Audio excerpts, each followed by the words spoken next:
up mga boys? What's up, what's up? So, kahapon nagpalong. Ito nagbagsak nga ano niya, ang palong niya.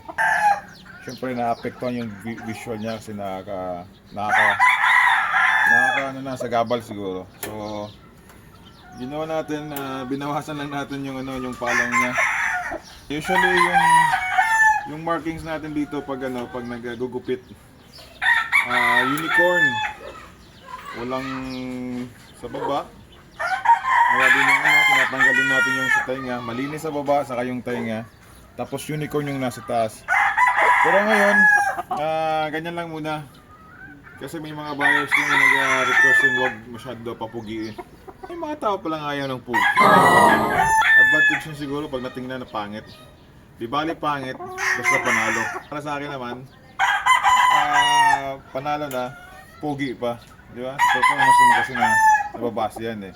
Hindi mo magagaranti na every time you join folk dancing, palaging panalo. Di ba? It is important. You should join and yung expected na performance, nakita mo sa alaga mo. Kaya ako na lang yung pogi mga boys. Hindi na lang itong alaga natin. Medium station siya na palabas natin na McLean over Golden Boy. Hindi masyadong kahit yung build niya hindi masyado ganun kalaki. This is just 7 months going 8. There are 4 remaining na ganito. So for personal use na lang muna natin. Okay?